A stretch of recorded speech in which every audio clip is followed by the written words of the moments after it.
Hey everybody, if you're watching this.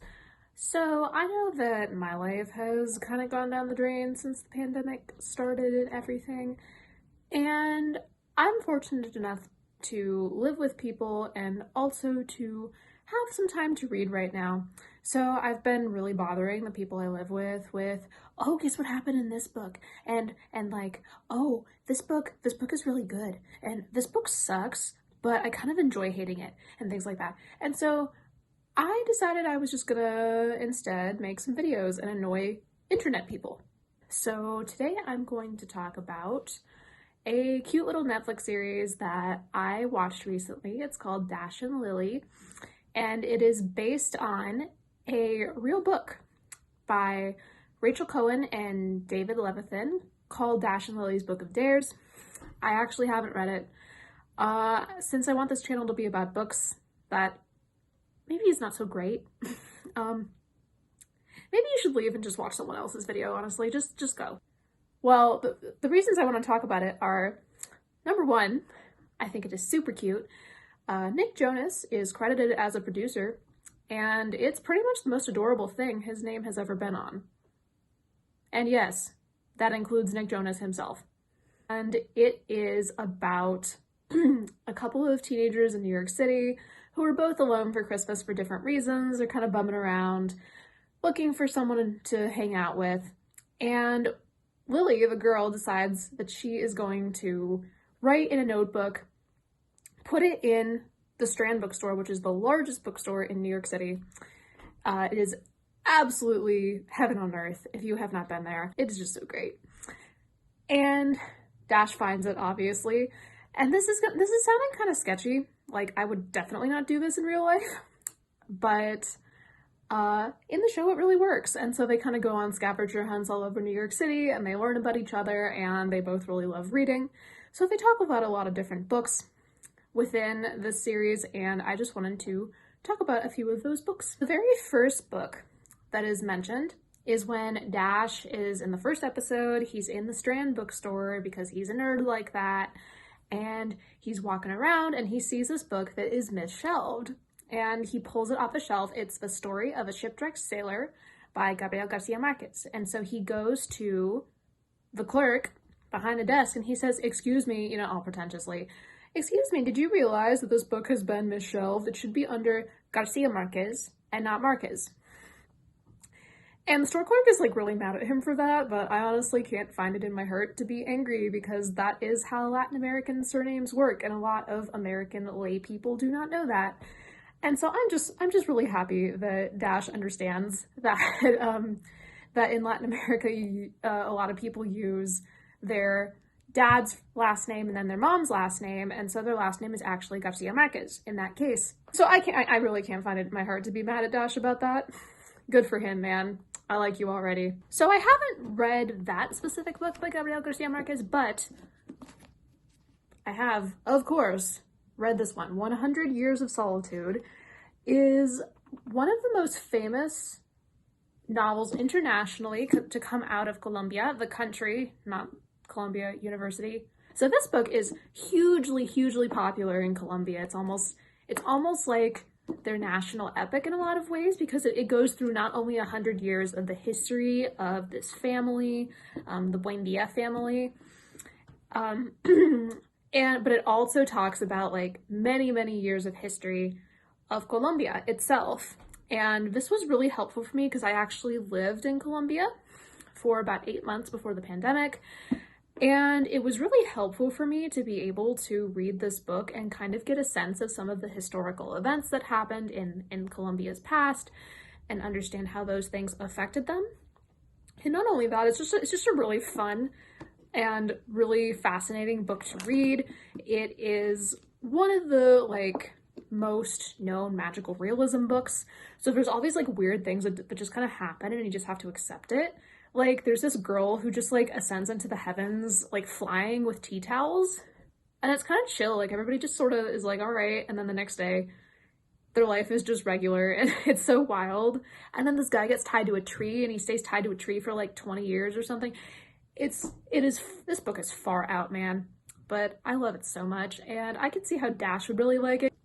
The English translation of this book is also fantastic. It is by Gregory Rabassa, and it's honestly one of the best translations of all time. So as somebody who wants to be a translator, I highly recommend it. Shortly after this is when the whole scavenger hunt thing starts because because Dash finds Lily's notebook kind of hidden in some books, and she is basically looking for somebody to hang out with and sends him on a scavenger hunt to see if he wants to prove his mettle. And so he goes around looking through all these books, and the 3 books that she has him look at, I think it's 3, it actually might be 4. It is French Pianism by Charles Timbrell, The Fat Hoochie Prom Queen by Nico Medina, The Lion, the Witch, and the Wardrobe by C.S. Lewis, and The Joy of Gay Sex by Charles Silverstein and Edmund White. You find out later in the series that these are actually books that Lily owns herself, with the exception of The Joy of Gay Sex that belongs to her brother.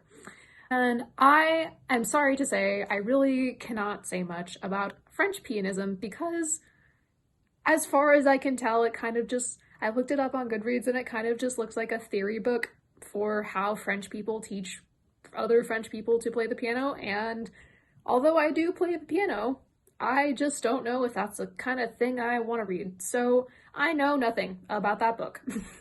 Fat Hoochie Prom Queen, I have not read it myself, but I think the fact that Lily has something like this on her bookshelf, it actually says a lot about her. I just think it's so cool that Lily is like a 17-year-old girl, and you see later in the series she likes classics, she likes J.D. Salinger, she likes Edith Wharton, she likes all of these really literary like giants, but she also enjoys young adult literature, and she would just pick up a book that's bright pink and says Fat Hoochie Prom Queen on it, and I just love that. I love Lily for that so much. And the book seems to be about a plus-size teenage girl who's really confident in herself and who she is. And I think Lily would be into that as well, because Lily is somebody who's always like looking for confidence and trying to become the best version of herself, even though she's kind of scared of who that might be. And so I can see why she'd really like that book. Oh yeah, the one I actually have read. So the only one of those books that are in the scavenger hunt that I've actually read is this one. Oh, the title's not on it. I'm sorry. I'm just gonna say what the title is. It's The Lion, the Witch, and the Wardrobe. Woohoo! And I have a really lovely illustrated version. And let me see if I can find, so here's a picture of like the 4 siblings when they're in the house. And then there's also this like super scary one with the witch. Look at that. That's pretty wild. And it's a pretty popular book, so there's probably not a lot of people who haven't read it.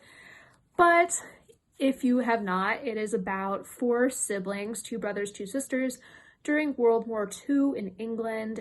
They were sent into the countryside to so that they could be more safe from the bombings, which was a very common practice in World War II England. And they're sent to this like distant relative that they've never met, but he has this huge house. And they find this wardrobe in it that can take them to a magical world. And so they go into the magical world and hang out there. And it turns out that it's under the influence of an evil dictator. Wow, that's not relevant at all. And yeah, and so then they have to save it from that. So interestingly, in Dash and Lily, this book is referred to within the scavenger hunt by saying somehow Christmas is not celebrated in this world, but Father Christmas actually shows up just to give kids weapons.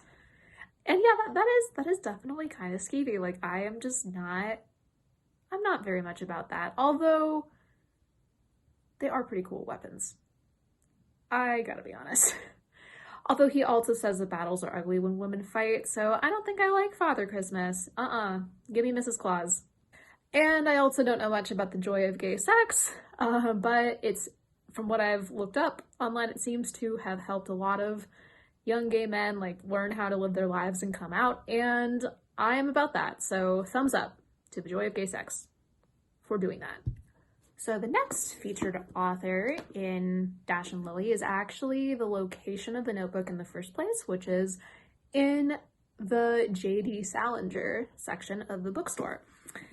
And you probably know J.D. Salinger because he wrote this little number right here, which has been loved and hated by generations of high schoolers since the 1950s.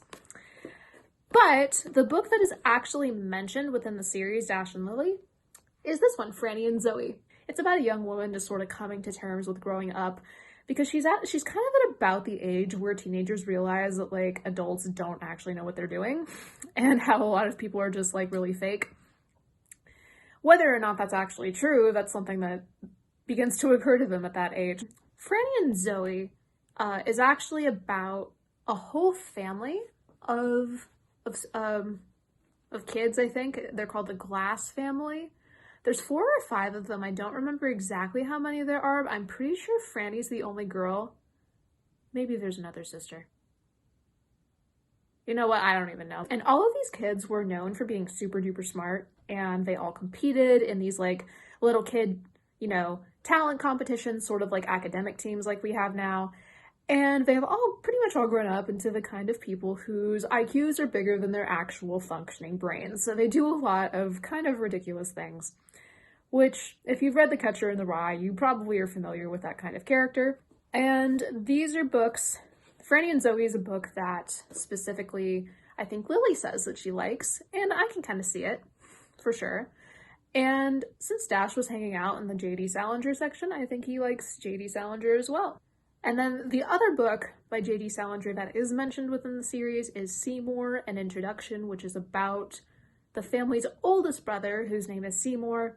I really don't know all that much about it. Lily said she doesn't really like that book as much. So you know what? If it's not good enough for Lily, why should it be good enough for any of us? So let's just move on, I guess. So then the next book is The New York Stories of Edith Wharton, which I think there's a shot of her reading this on the subway when she's coming home. I myself have not read those stories. I've read a few Edith Wharton novels, and I have a very weird relationship with those books, because here we have The Age of Innocence by Edith Wharton, which I adore. I just absolutely love this book. When I was starting college, I actually specifically asked for Christmas for a poster of this book.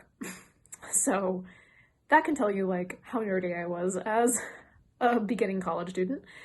But I think this book is really wonderful because it does a really good job of just evoking this late Victorian time period and the strict social regime that was being implemented, and how everybody just thought that they had to follow all of these completely arbitrary rules.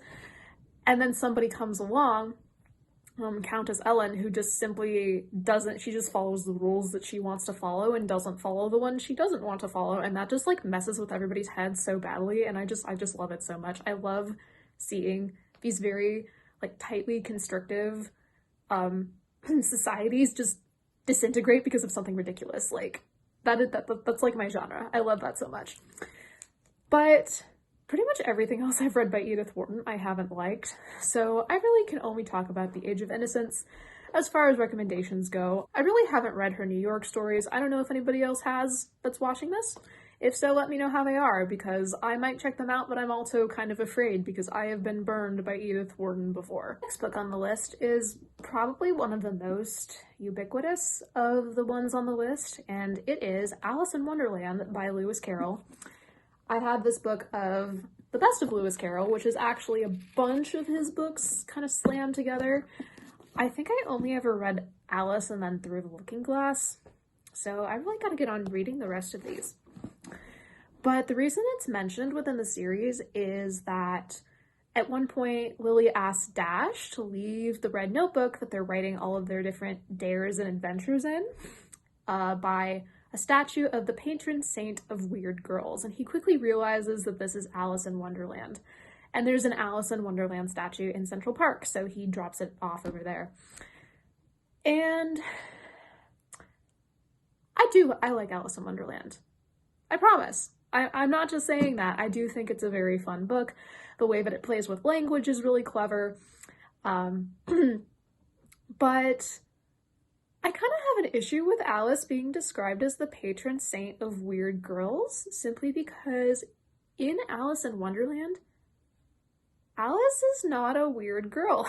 So kind of the whole I suppose, the whole thing with Alice in Wonderland, or Alice's Adventures in Wonderland, I'm very sorry, that's actually the title of the book, is that Alice is a very intelligent 7-year-old girl who's well educated, and she's been taught that things need to be a certain way, and throughout the entire book she does nothing but tell all of these very creative and really off-the-wall characters that she meets that they're doing things wrong, and they need to be doing things the way she's been taught to do them, because that's the right way, and that's the organized way, and that's the way that society depends on, and she's very, very Victorian in that sense. And calling her the patron saint of weird girls is just very funny to me, because it almost seems like Lily hasn't read the book, because the whole thing is her not being weird, like being this sort of island of normalcy in this huge ocean of bizarre and colorful creatures.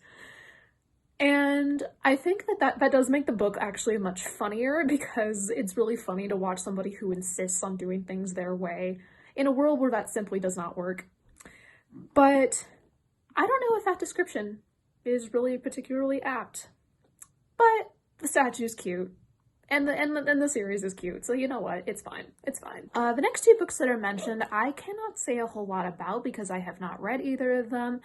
They are The Phantom of the Opera by Gaston Leroux and Cyrano de Bergerac by Edmond Rostand.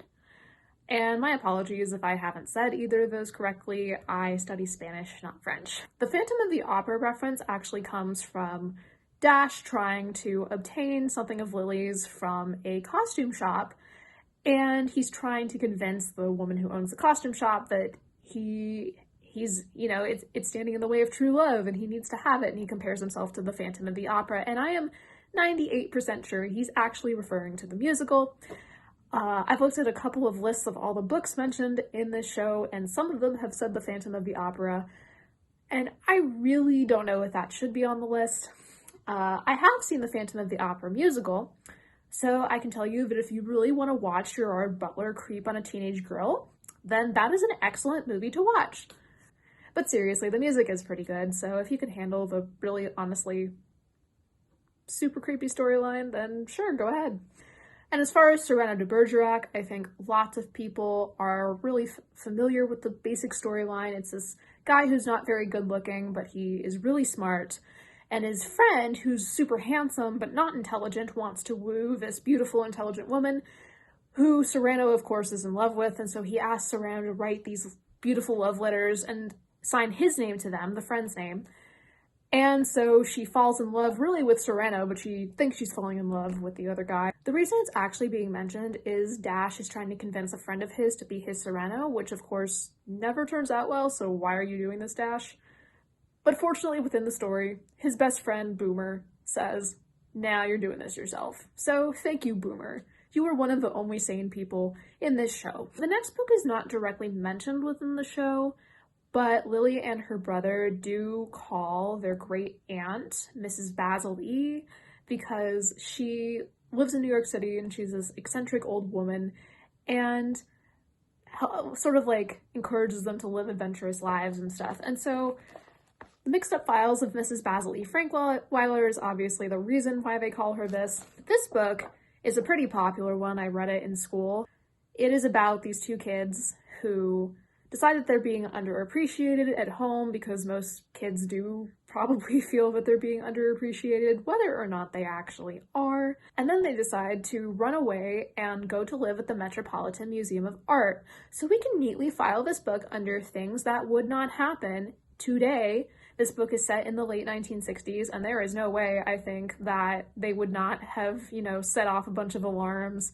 And they're literally sleeping in this Tudor bed. Like, how the heck would that happen now without, like, a bunch of beeping and people coming in to, like, pull them out of there and stuff?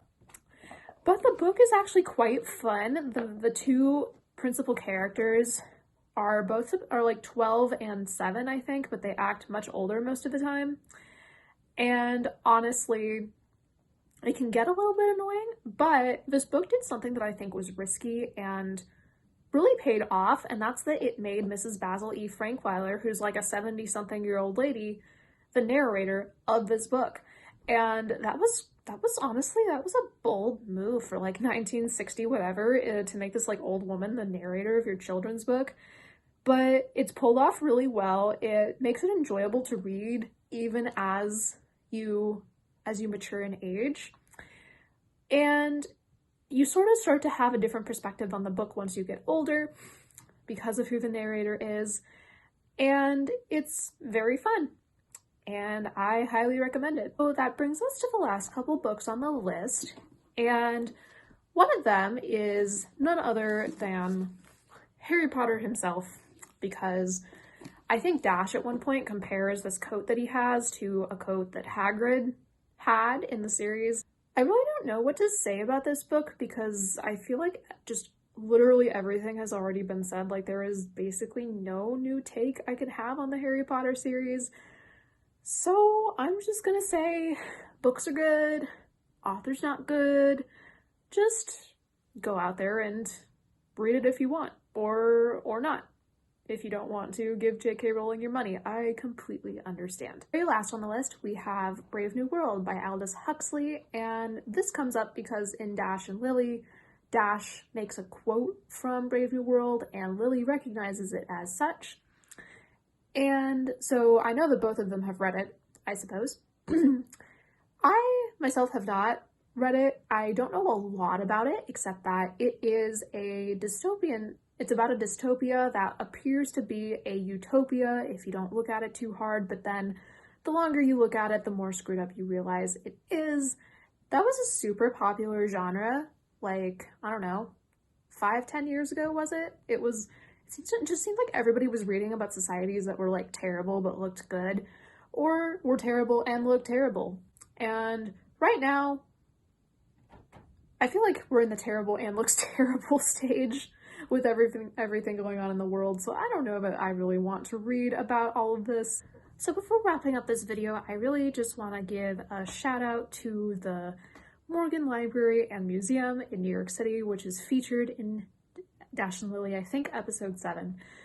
And it's just a fantastic museum to go to if you really love books. It is the personal library and / book collection of J.P. Morgan, like the one whose name is on the bank now. It's just really cool to go and see just all of the stuff he collected during his lifetime. There's Gutenberg Bibles, there are medieval manuscripts, beautifully illustrated, different rotations on display all the time. When I was there was a Walt Whitman exhibit, which was really cool. But I think Walt Whitman is really cool, so I guess I'm a little bit biased about that. And finally, now that I have sort of an idea of what Dash and Lily like to read, I thought I would recommend a book to each of them if somehow in their fictional universe they are watching this. I really don't know how the space-time continuum works. I study literature.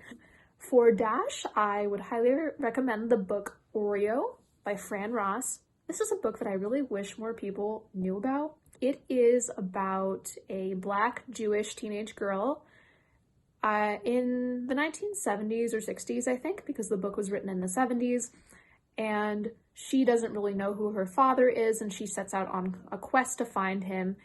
I think Dash would really like it because of all of the different, like, conflicting linguistic elements and the different vocabularies of different people that are scattered throughout the book, because Dash seems like somebody who just really loves words and how words work.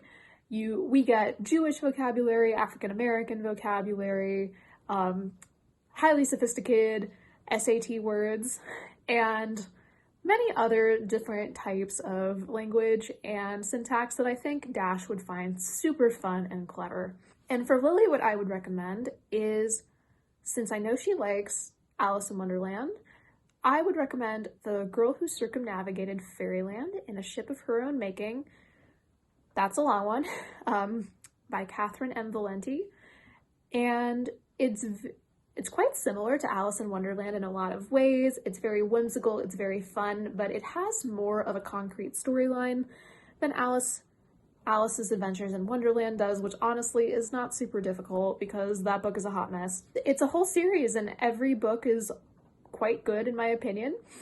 And there's some interesting like character development in there as well. And I think Lily, as somebody who probably sometimes wishes she could escape to another world and also live inside a book, I think that she would really appreciate this book as well. So yeah, I think that's it. I hope that you all go out and no, don't go out. Stay in your house. Stay in your house and watch Dash and Lily because it's very fun and Christmassy, and the last episode takes place on New Year's. Even if this video is posted after Christmas, which I think it's going to be at this point, you can still watch it and enjoy it. Have a great day.